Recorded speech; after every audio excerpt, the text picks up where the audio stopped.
everybody, Aaron from Ravendark Creations. I wanted to talk about sizing my resin masks as well as the materials that I use in these.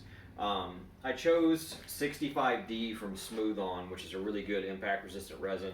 It makes my mask very light, strong, and flexible. So a lot of people are worried that like it feels light, is it going to be super durable? I mean, this thing is, it's pretty durable stuff.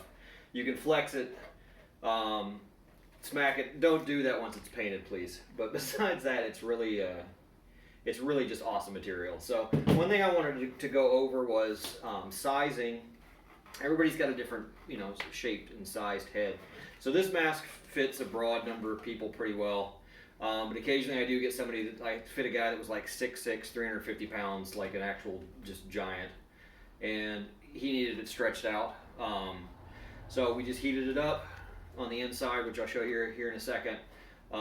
Heated the mask up, stretched it out, and it fit him perfectly. And then once it cools to room temperature, it stays in that new shape really well. So this is the Raven Queen headdress, just an unpainted one. And you see it's pretty tight when you first get it. It's easier to stretch these things out, so usually I send these and they're fairly small. So you can see it goes on the head pretty well, but it's kind of tight through these sections right here. And unless you have a ton of hair, that's gonna be digging in a little bit. So you really don't want to have too much padding and stuff either. So the way to fix that is with a hair dryer or preferably a heat gun, because it's way faster. And I'm going to show you here, just do like maybe 10-15 seconds of it. I've got one that's already preheated, so that will speed up this video, so you don't have to sit there and watch me do this for 5 minutes.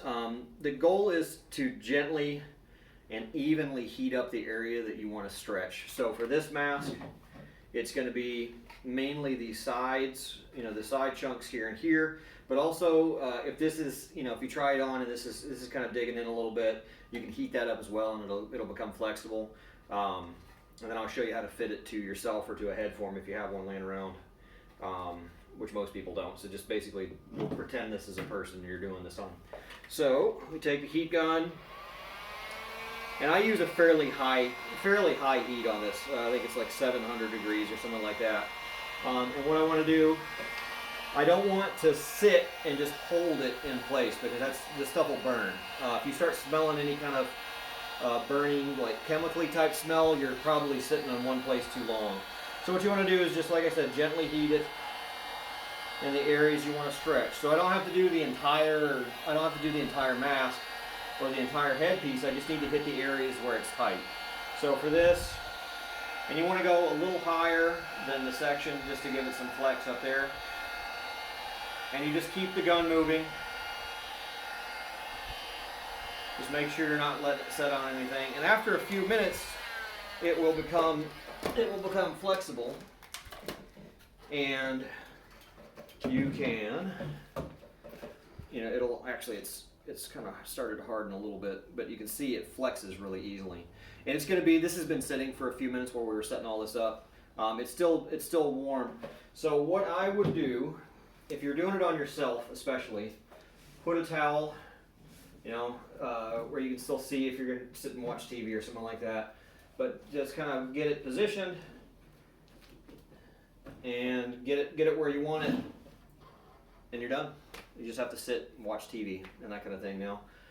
Some people that I've talked to have put in like a bunch of books as spacers, so they would, especially for a mask like this, they would just kind of, if they wanted to stretch it an extra bit, they'd heat it up all the way around, put like rows of books in there and stretch it out to where they want it, and just let it sit at room temperature.